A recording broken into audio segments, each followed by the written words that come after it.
Game over, Brandon. Brandon. I'll never forget the sound of champagne bottles popping as my husband celebrated destroying my family. He smiled at me like he'd won the lottery. Then my father walked in, and I watched my husband's victory smile twist into pure terror. The envelope in my father's hand? It held secrets that would bury him alive.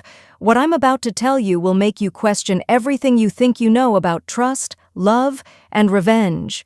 Before I reveal how one night turned my entire life into a nightmare, and then into the most satisfying justice you've ever heard, smash that subscribe button right now. Hit the notification bell because this story has more twists than a thriller movie, and you won't believe where it ends. I promise you the last 5 minutes will leave you speechless. I'm Gemma, and this is the story of how I watched my perfect life explode. Twice. 6 months ago, I thought I had everything figured out. I was 32, successful in marketing, and married to a man who seemed absolutely perfect. Brandon was the kind of husband other women envied. Charming, ambitious, always knew exactly what to say. We had the dream house with the white fence. We traveled to exotic places, and from the outside, we looked like we'd stepped out of a romance novel. My father, William, owned Henderson Industries, a manufacturing company he'd built from absolutely nothing.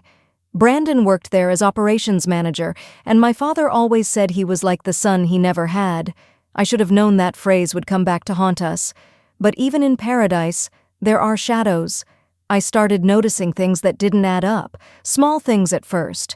I'd wake up at 3 in the morning and find Brandon sitting in the dark, just staring at nothing. When I'd ask what was wrong, he'd flash that perfect smile and say he was just stressed, that my father worked him hard. Then there were the phone calls. He'd step out of rooms when his phone rang, taking conversations on the balcony or in his car. When I'd ask who it was, he always had a reasonable explanation. His mother, an old college friend. Work stuff. I believed him because I wanted to, because doubting him felt like doubting myself. Then my father came to me one afternoon, his face lined with worry. He told me something was wrong with the company accounts. Money was moving in ways that didn't make sense. Someone had been accessing files they shouldn't have access to. He looked so tired, so defeated. I made the mistake of mentioning it to Brandon that night. I'll never forget the way his eyes lit up when I told him, not with concern, with something else, something I couldn't identify then but recognize now as excitement. That night, I heard him on the phone again, speaking in hushed tones.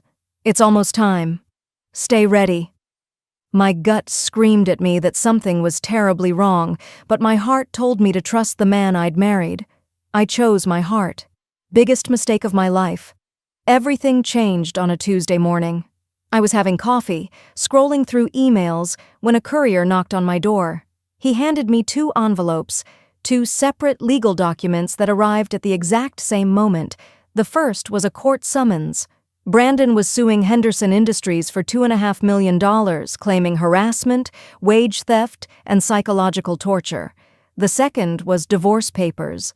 Brandon had moved out while I was asleep, packed his things like a ghost, and filed to end our marriage. But it was the text message that followed that really destroyed me. "I never loved you. You were just access to your father's company." 15 words that shattered 6 years of my life. The court case was a massacre. Brandon had evidence, mountains of it, forged emails that looked like they came from my father, saying horrible things about Brandon, fake witnesses, employees my husband had bribed or blackmailed into lying under oath, doctored recordings of my father's voice, edited to sound abusive and cruel. Medical reports claiming Brandon suffered from severe trauma and anxiety because of his workplace environment. And the cruelest part? He used things I'd told him in confidence, intimate details about my family, as weapons against us. He knew exactly where to strike because I'd handed him the knife myself. Our entire community turned against us. Friends stopped calling, clients dropped my marketing firm, claiming conflict of interest. My mother would cry herself to sleep every night, asking how we didn't see what Brandon really was. I started losing weight, not eating, barely sleeping. There was one night I found myself driving toward the bridge on the edge of town, and for just a moment I thought about how much easier it would be if I just stopped fighting. That's how low he brought me. That's how completely he'd destroyed everything I was. The day of the final ruling, my father collapsed on the witness stand. His heart condition, something we'd been managing for years, flared up under the stress. They rushed him to the hospital while the trial continued without him. The judge didn't even pause, didn't show an ounce of sympathy. And when the ruling came down, it felt like the floor opened up beneath me. Brandon won. $1.8 million to be paid within 30 days, or the company would be liquidated and sold. Everything my father had built over 40 years, gone. Because of the man I'd brought into our lives. But Brandon wasn't satisfied with just winning. No, he needed to humiliate us completely. 2 weeks after the judgment, he threw a massive party at this enormous mansion I'd never seen before. I wasn't invited, but I went anyway. I had to see it, had to understand what I'd missed. When I walked in, the place was packed with people drinking expensive champagne, laughing, celebrating, and there was Brandon, holding court like some kind of king.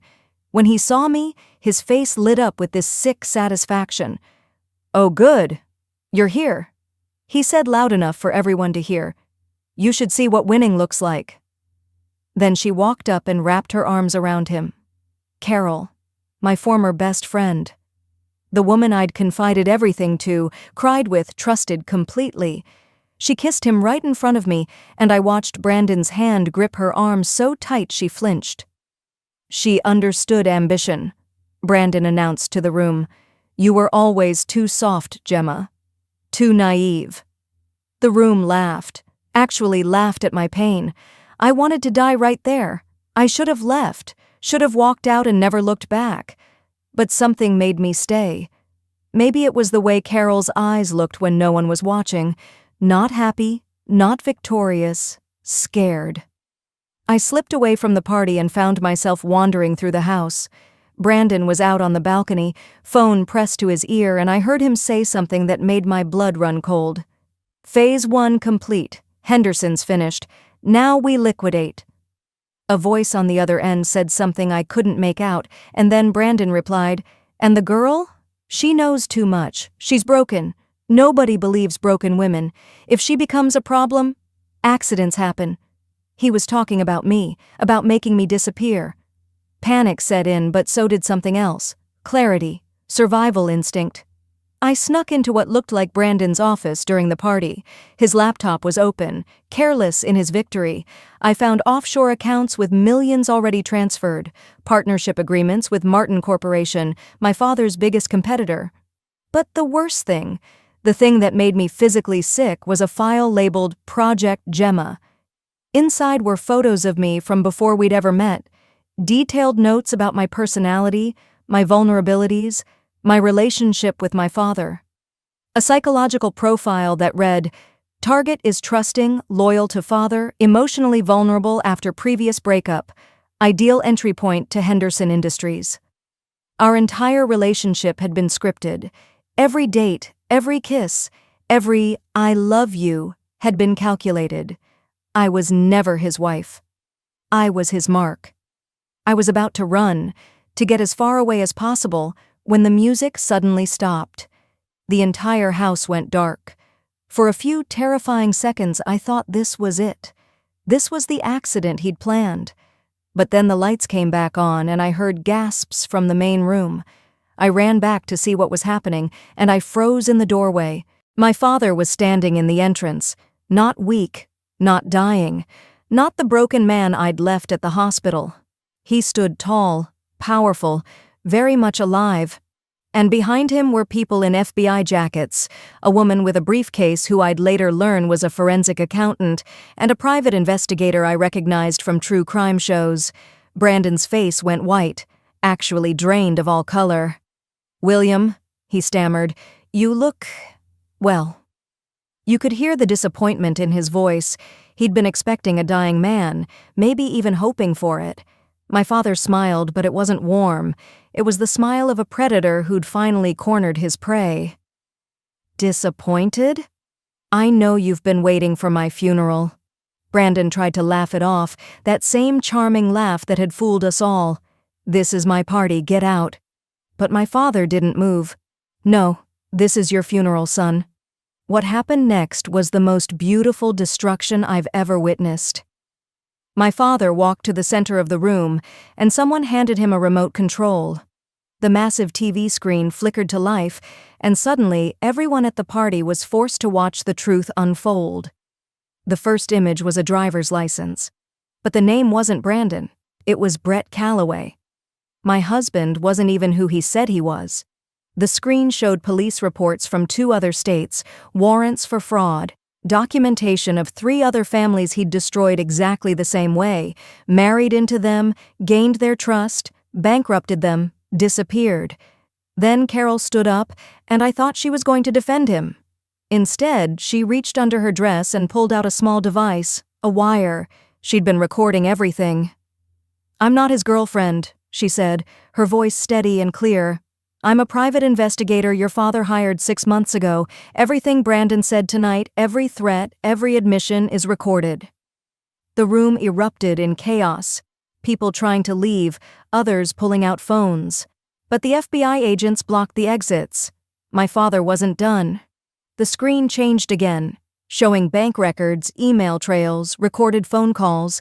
He explained how he'd known about Brandon's real identity for 6 months, how he'd let Brandon think he was winning, fed him fake information, set up accounts with bait money that was tracked with every transfer. The court case? My father's lawyers had intentionally lost to build a criminal case. Every victory Brandon thought he'd won was actually a carefully laid trap.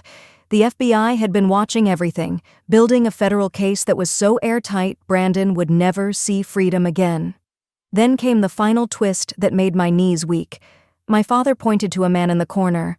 Martin, the CEO of Martin Corporation, Brandon's secret partner. "He's under arrest too," my father said calmly. "Coordinated sting operation." "Oh, and Brandon, this mansion you're so proud of? It's FBI property. You've been living in a sting operation for 2 weeks. Every guest here tonight is either an investigator or a witness. You celebrated your victory in a building full of people gathering evidence against you." Brandon lunged at my father, but agents grabbed him before he got close. He was screaming, incoherent, nothing like the smooth-talking man I'd married. "You can't do this. I won. The judge ruled for me." My father's voice was ice cold. "That judge is under investigation too. Your lawyer, also arrested. They were part of your conspiracy. Everything you think you won is gone." Then Brandon turned to me, and I saw real fear in his eyes for the first time. "Baby, please. Tell them I loved you. This was real." Something inside me snapped. 6 years of lies, months of torture, weeks of wanting to die, all of it crystallized into one moment of pure clarity. I walked up to him and slapped him across the face as hard as I could. The sound echoed through the silent room. "Don't you dare," I said, my voice shaking but strong. "I was a person, a human being, and you made me a target." The FBI agent started listing the charges: fraud, conspiracy, racketeering, identity theft, perjury, wire fraud. Then he added one more that made my heart stop: conspiracy to commit murder, based on Brandon's threat to me that Carol had recorded. The agent looked at Brandon with disgust. "Wire fraud is federal, automatic 20 years. Attempted murder conspiracy, another 15. You're looking at 35 to 50 years in federal prison." Every account frozen, every asset seized. The mansion, the cars, the jewelry, everything purchased with fraud money, gone. Brandon would leave prison an old, broken man with nothing. As they led him away in handcuffs, he looked at me one last time, not with love, not with regret, with pure hatred. Because in his mind, this was my fault. I'd failed to be the perfect victim. That's when I knew I'd never really known him at all. 3 months later, I sat in a courtroom and gave my testimony. I told them everything, every detail of the manipulation, the psychological abuse, the threats. Brandon cried during my testimony, but I felt nothing. No satisfaction, no anger, nothing. He was sentenced to 45 years in federal prison with no possibility of parole. When I walked out of that courthouse, the sun had never felt brighter. My father's serious heart condition turned out to be mild, exaggerated as part of the sting operation to make Brandon overconfident. The company is thriving now. All the damage Brandon caused was reversible because my father had protected the real assets while Brandon stole fake ones. My mother and I have never been closer. Carol became a real friend. We bonded over the shared trauma of being used by a monster. She told me once, "He tried to use me to destroy you. Instead, I helped destroy him." I started my own consulting firm called Phoenix Recovery, helping other victims of fraud rebuild their lives. I use my story to show them that survival is possible, that strength comes from the darkest places. I'm even dating again, slowly and carefully, but with wisdom I never had before. Because here's what Brandon never understood. He didn't break me. He revealed how strong I always was. I visited him once in prison. Just once. I needed to see him powerless, to understand that monsters are just weak men in masks. He looked small, aged, defeated. He begged for forgiveness, crying real tears for probably the first time in his life. "I'm sorry, I'm so sorry." I looked at him and felt nothing but pity. "No, you're not," I said calmly. "You're sorry you lost. I came here for me, not you, to see that you have no power over me. You never did. I was always stronger than you." Then I walked away and never looked back. That's how the man who tried to destroy me ended up destroying himself. Brandon thought he was a master manipulator, but he forgot one thing. Underestimate a woman's strength, and you'll learn what real power looks like. Here's what I need you to do right now. First, if this story gave you chills, hit that like button. Let me know you felt every twist. Second, comment below. Have you ever had someone underestimate you? How did you prove them wrong? I read every comment and your stories inspire me. Third, subscribe and ring that notification bell because next week's story is even more insane. I'm talking about a woman who discovered her husband had an entire second family in the same town. You won't want to miss it. Fourth, share this video with someone who needs to hear that betrayal doesn't break you, it reveals your strength. Brandon thought my story ended with his victory. Instead, it began with his destruction. Remember, the most dangerous person in the room isn't the loudest. It's the one quietly planning 10 steps ahead. Thank you for watching. I'm Gemma, and this is my victory story. See you next week, survivors. Thank you for listening to this story until the end. Hopefully every moment, every detail in the story has brought you emotions, thoughts, and maybe a little joy or motivation. Thank you for spending time with us, and hope that the next stories will continue to accompany you and touch your heart.